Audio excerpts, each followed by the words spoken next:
Malakas ang sigaw ng mga Dabawenyo. Malakas ang panawagang pakawalan ang datinlang alkalde.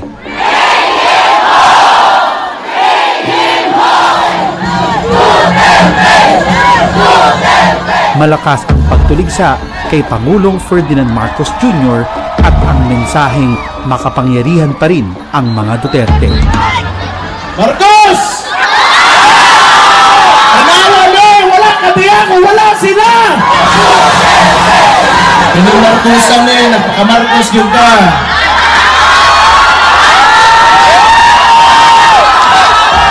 Laos na manunta ka! Dopanan na kasama ang Vice-Presidente mo lang nakakatiyak!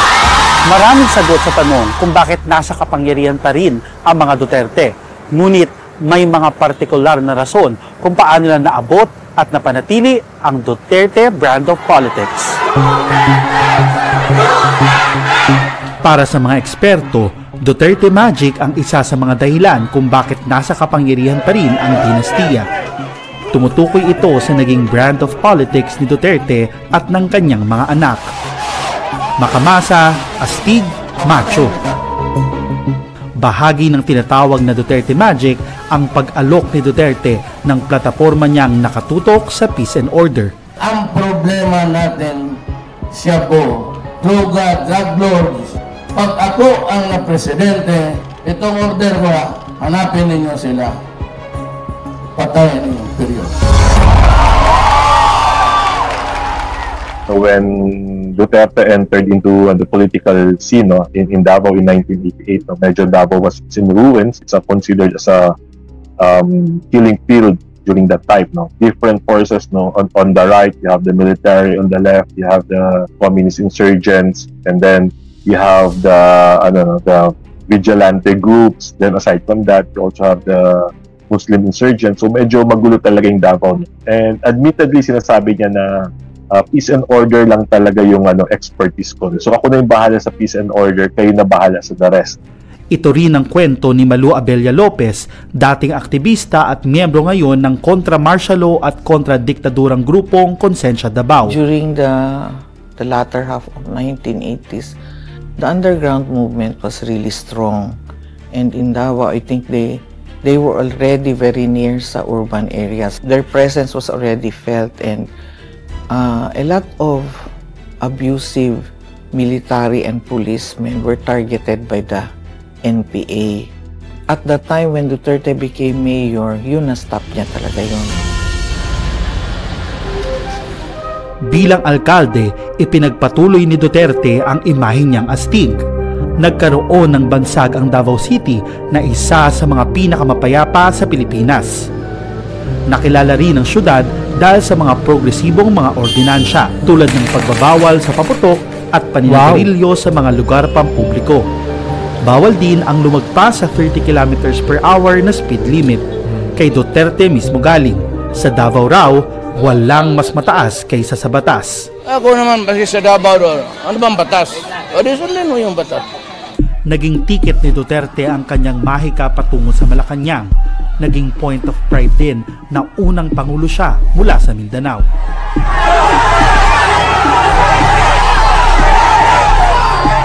Ako ay tatakbo ng presidente at ayusin ko ang Mindanao. Naniwala ang mga taong maaaring makapagpabago ng pamahalaan ang anti-crime platform ni Duterte. At nagtapos sa korupsyon. I will go after for the corrupt lahat.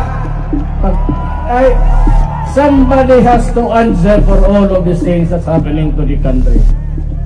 Kayo nasa droga, putang ina, papatayin ko talaga kayo. Tingnan ninyo. Wala akong pasensya dyan. Wala akong middle ground dyan. Either you kill me or I will kill you, idiot. Mula sa Davao City, ipinatupad ni Duterte bilang presidente ang kanyang anti-drug template sa buong bansa na nakilala bilang drug war. May operation of Plantokang. Sabi ko sa pulis, do your work, arrest them, overcome the resistance, And if there is violence, kill them. Pero bakit buo pa rin ang suporta kay Duterte?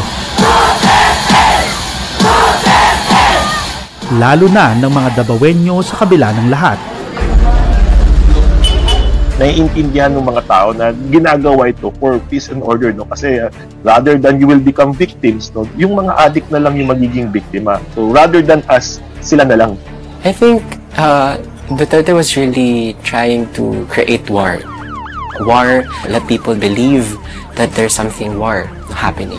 And that antagonists are those criminals. And there's the idea of it's not anymore negotiable. Diba? Because for us to win the war on drugs, we need to kill people. No? Parang there's a monopolization of who have the right to kill. And I think Duterte was able to parang inculcate that in the value systems of people in terms of who gets to decide who to kill.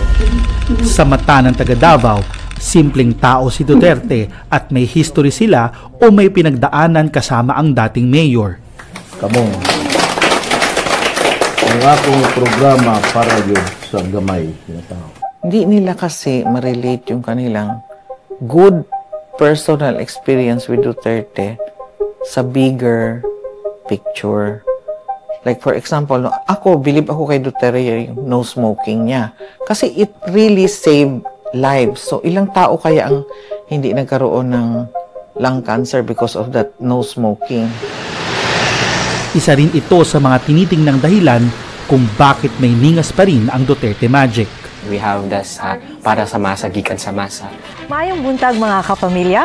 Welcome sa atong programang Gikan sa Masa para sa Masa. Mayong buntag kanimo Mayor. May buntag kanimo Geraldine, may buntag kaninyong tanan. So that's a television, just one of the many parang visibility of Duterte's in the city to really provide that sense of closeness, no, to the people, and that was consistent because the way he talks, the way the semantics of it, na parang all of that were very relatable to the people. So I don't know if you also remember that there's also parang clips of Tatay Digong, no, roaming around in the city through the taxi.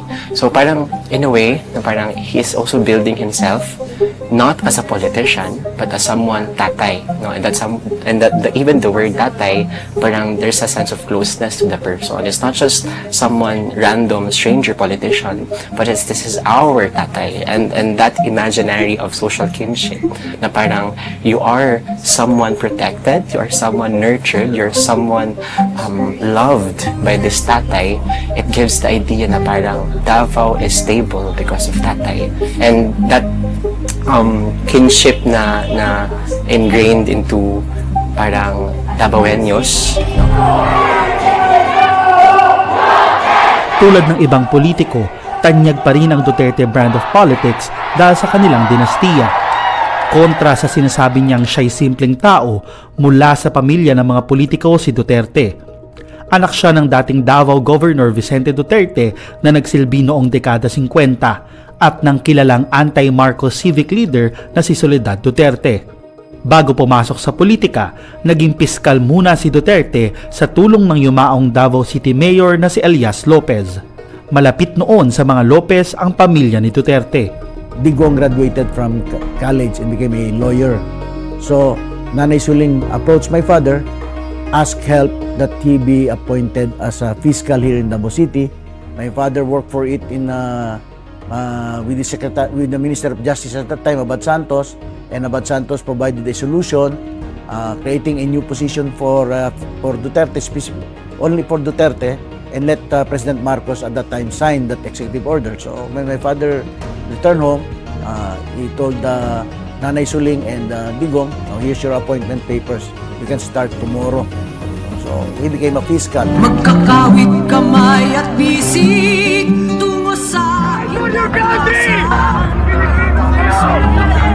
Ang pagbagsak ng diktadurang Marcos ang nagbukas ng pinto sa karerang politikal ni Duterte.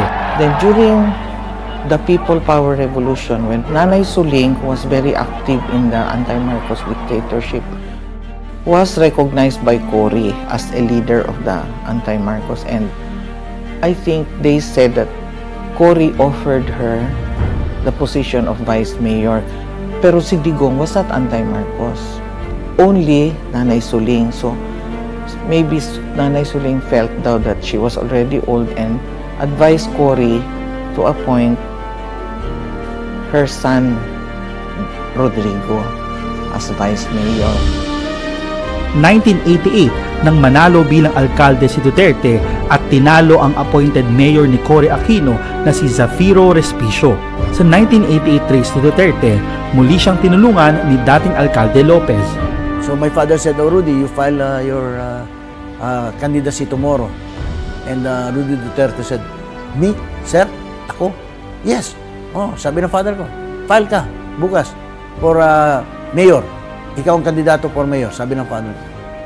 Ngayon, nagulat si Duterte, sabi niya, parang shock siya, ganun. O, di sinabi ng father, kasi hindi naman nasa isip niya yun eh. Then my father said, abogado ka, di ba? Sabi niya, abogado ka, marunong ka mag-file, di ba? O mag-file ka bukas. O nag-file si Duterte. And the rest is history. We campaigned for Duterte. My father brought karga-karga niya, 1st district, 2nd district, 3rd district, the entire Davao City.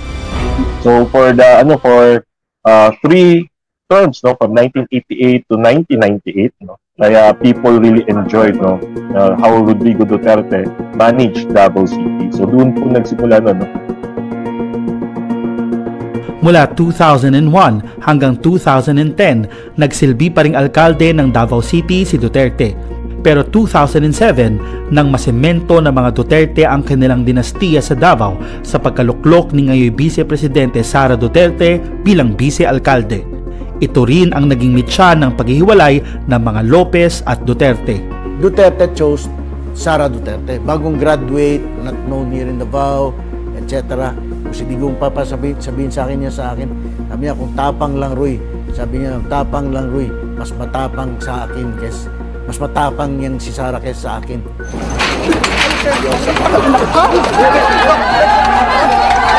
Sa loob ng 30 taon, mula 1988 hanggang sa kasalukuyan, Duterte lang ang umupong alkalde sa Davao City.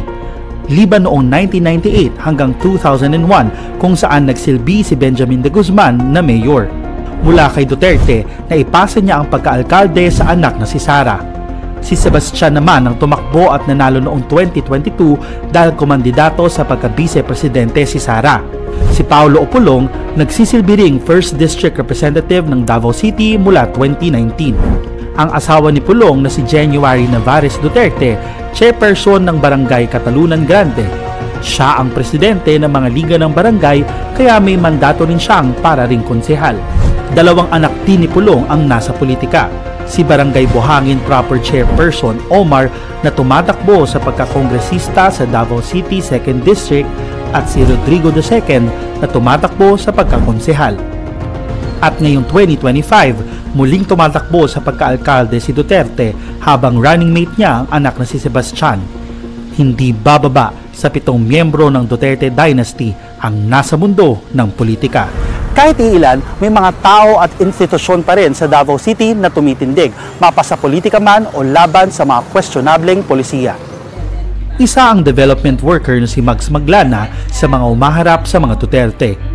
Nilabanan niya sa pagkakongresista ng 1st District si Pulong noong 2022 at muli niyang nilalabanan ang representante sa parehong posisyon para sa 2025. In 2037, centenary or centennial ng Davao. Gusto ba natin na ang mukha ng Davao in 12 years time bilang isang daang taon na syudad ay ganito pa rin? Baha, traffic, mataas na presyo ng bilihin, problema sa trabaho, demolition, problema sa pabahay. Aminado si Mags na hindi magiging madali ang laban, lalo na't matagal na sa posisyon ang mga Duterte. The focus of the local government shall be the welfare of the Davaoenyo. Alam mo, sasabihin ko, hindi madali. Pero sasabihin ko rin, hindi imposible. Kasi, kung babalikan mo ang kasaysayan ng Davao, if you take a look as far as back as 1956, ang kasaysayan naman ng Davao, so totoo lang, medyo yung tinatawag na thin dynasties, no? Sunod-sunod, no? Pero, nagbabago over time. So, it's not as if things have not changed in Davao. Maybe not as fast, but things do change.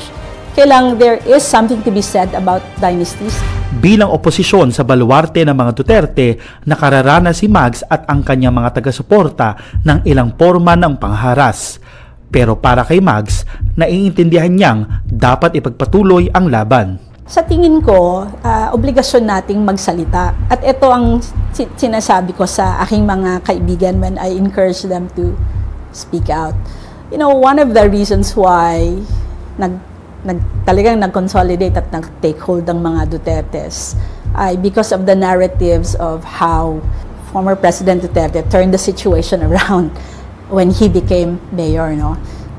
Pero ang naging naratibo kasi is parang it was just him and his will, no? And that turned us around and made us peaceful and stamped out criminality and all that. Hinayaan namin yung naratibo na yan eh. May kabataan din sa Davao City na bukas ang mata sa realidad. Pero kahit pa mahirap ang laban, naniniwala si Catherine sa kapangyarihan ng pamamahayag.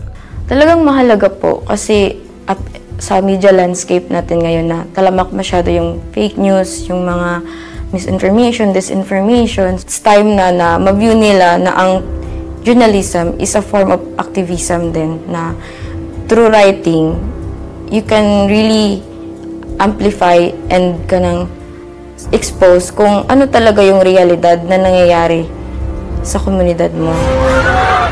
Kahit anong tayog ng dinastiyang Duterte, mayroon at mayroon pa ring mga bagay na susubok sa kanilang tikas.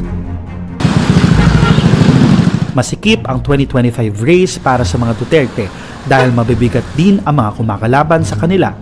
Yung unang power play dyan is that yung mga major political families, no, na sumuporta sa kanila in the previous years, no, in the several decades, kinalaban na nila. Kinakalaban ni Duterte sa pagkaalkalde ang dating niyang cabinet secretary at spokesperson na si Carlo Nograles. Sa pagka-vice-mayor naman, kalaban ni Sebastian ang dating vice mayor na si Bernie Alag. Bukod kay Maglana, nilalabanan din ni Pulong sa 1st District si PBA Representatives Mix Nograles Almario. Mabigat din ang kaharap ni Omar sa 2nd District dahil mula si Javi Garcia Campos sa dinastiyang Garcia na hawak ang nasabing distrito. Kaya mahalaga ang 2025 para sa pamilya Duterte dahil susubukin ito ang posisyon nila sa Davao City. Bukod sa banta ng eleksyon, nariyan din ang pagka-aresto kay Duterte sa International Criminal Court dahil sa kanyang drug war. I am Rodrigo Roa Duterte. Mayroong ding nakapintong impeachment trial si Sara at kung siya'y mako-convict, hindi na siya maaaring humawak ng kahit anong posisyon sa gobyerno. There is a motion to direct the Secretary General to immediately endorse to the Senate the impeachment complaint.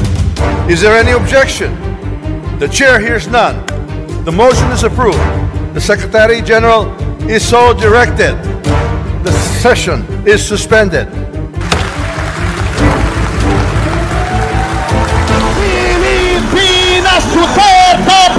Para kasi sa mga eksperto, ang kapangyarihan at impluwensya ng dinastiyang Duterte ay nakaangkla kay Duterte at mayroong sarili ring impluwensya si Sara. I think with Sara, it was easier to parang transfer the quote-unquote power because Sara was also into that patriarchal, strong force, strong man agenda. Dala ko ang tibay ng puso ng Pilipino na gawin ang lahat sa aking trabaho para tayo merong mapayapang pamumuhay dito sa ating bansa.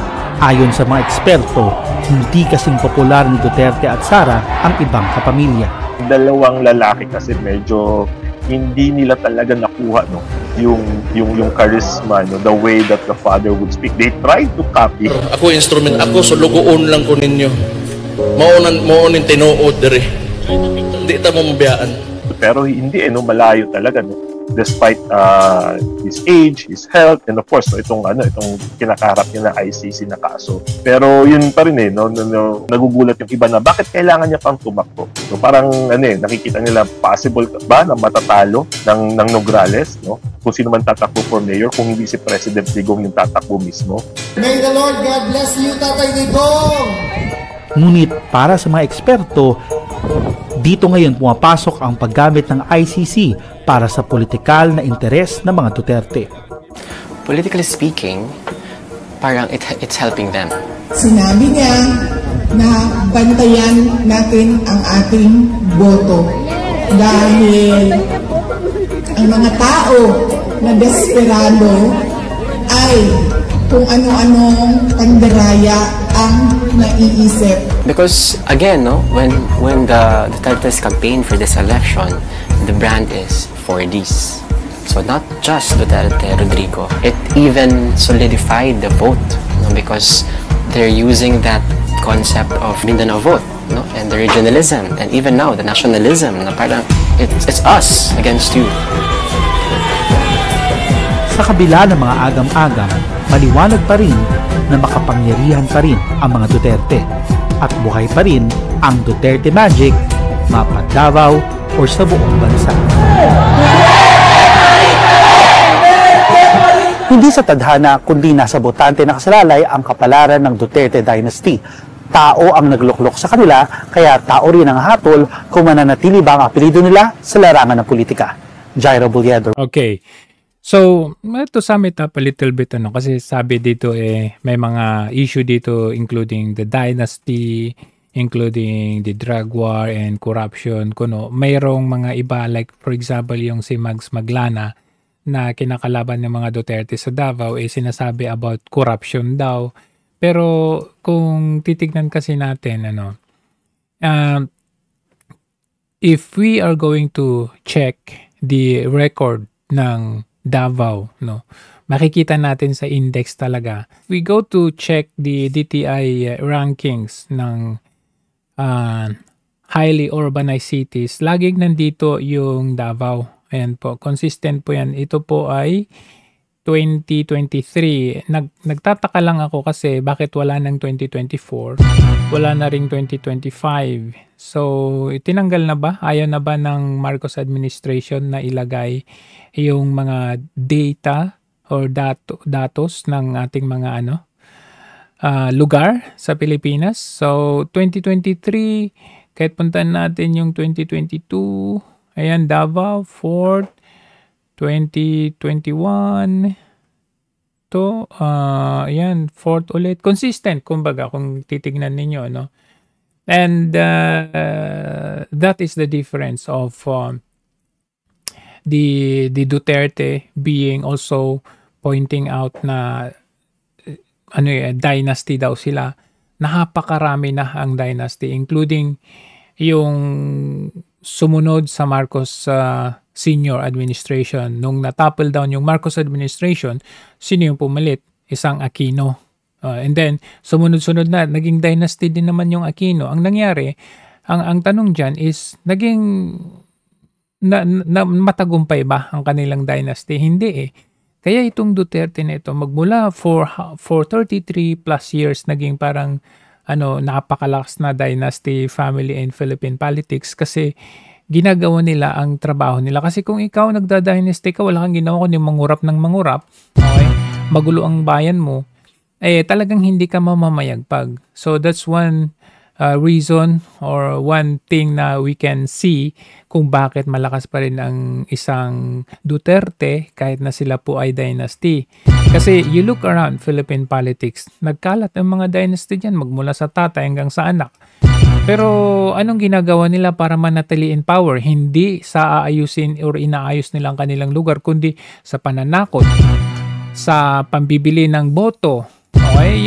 Yung kind of na para ma-retain lang ang kanilang pwesto. Parang yung ginagawa ng Marcos administration ngayon para manatili sila sa in power, hindi yung pagsasaayos ng bansang Pilipinas, kundi sa pagsusupil sa ating karapatan na kapag tayo ay against sa kanila, Kagaya din ng ginawa ng tatay niya, sinusupil tayo, kinukulong tayo, kinukontem tayo, ginagawan tayo ng mga kung ano ng mga kasalanan at dinadala pa sa international justice system. So, ganun yung nangyayari. Whereas, itong Duterte nito, kaya nananatili ang kanilang pagiging dinastiya, it is because maayos ang kanilang mga ginagawa. Kaya nga, nakita ninyo, si Yorme, inayos na yung Maynila. Ngayon, sumusunod yung kanyang anak.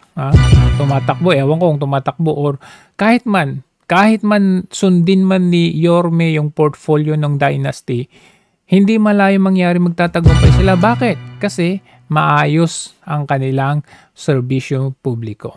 Yun yung the difference nun as compared to the others. Yun lamang ho. At magugurgur kaya ang Rappler dito? Kasi medyo maayos-ayos ang kanilang dokumentaryang ito in favor kay Tatay Digong.